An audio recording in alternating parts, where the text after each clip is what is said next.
Welcome to this video. Today I want to talk to you about fructose and the damage that it does to your brain.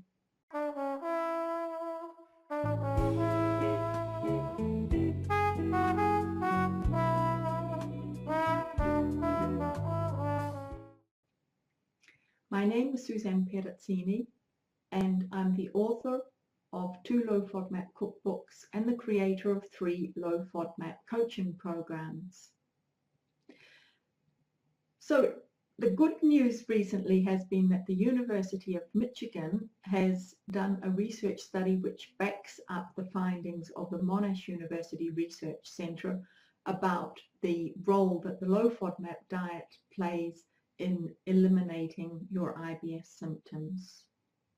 So now we've got 2 research centres who are saying the same thing.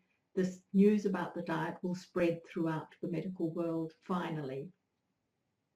Now, one of the FODMAP groups is fructose, and about 45% of people with IBS have a problem with fructose, me included, and I have to restrict my intake of fructose to the permitted low FODMAP fruits and to really not have any added sugar at all. A little bit probably won't do any harm, but we now have a lot of mounting evidence about the damage that fructose does to our health in general and in many different ways. And the majority of people consume far too much fructose for their health. But now there's just been a new research study done, and this shows us the connection between too much fructose and damage to our genes. And we're talking about 940 different genes that are affected by a high fructose diet. And these are genes that control metabolism, cell communication, inflammation, and brain function. And because of that, it leads to leptin resistance. And leptin is the hormone which tells us when we're full. So we all want to have that working. It also leads to metabolic syndrome, and that's a group of different conditions, and also to brain diseases like Parkinson's, depression, and bipolar disorder.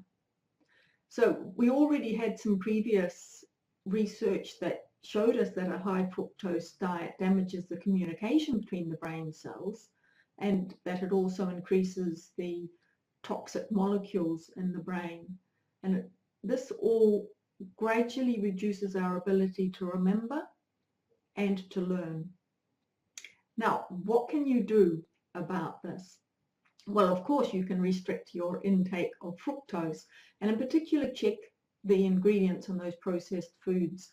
I mean, we have to restrict to about 25 grams, and even a small pot of yogurt can contain that much. It's around about a tablespoon of sugar, and that's per day. So it's not a lot when you think about all those different sources that it can come from. And this includes restricting fruit juice as well. Don't automatically think that that's going to be healthy for you. And in fact, talking about fruit juice, we get to a really interesting point. And the quota of fructose we can have per day does not include whole fruit. And that's because the fiber slows down the absorption of the fructose in the body. So in other words, no more juicing. Don't take that fiber out. It's actually making you unhealthy and fat. And that's because if there's no fiber to slow down the absorption, the body gets flooded with the fructose, and much of it gets absorbed into the fat cells because it can't digest it quickly enough. And that, of course, is going to make you fat. It increases your weight. This does not happen with the whole fruit when you've got the fiber in it. Right, what else can you do? There is something else you can do. The same study discovered that omega-3 counteracts the high fructose diet. Now, not that I'm saying you should have a high fructose diet, but if you get adequate omega-3, it can counteract the damage done from it. And it's an omega-3 fat called DHA. And it seems to reverse the harmful effects of the fructose.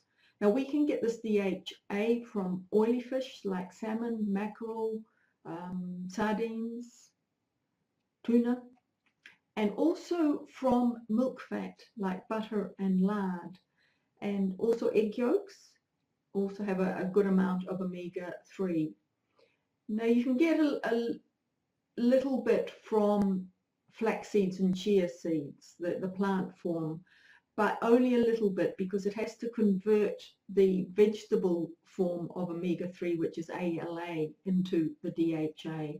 So don't rely just on those vegetable forms. The animal sources are far superior for getting your omega-3. So the bottom line is to reduce your fructose intake, make sure you're reading all those labels, the ingredients, and to increase your intake of omega-3. Thank you for listening, and goodbye. Ready to take the fast track to an IBS-free life? I'll show you how. Get started now. Check out the details at strandsofmylife.com/IBS-free. Your reward will be a joyful, symptom-free life.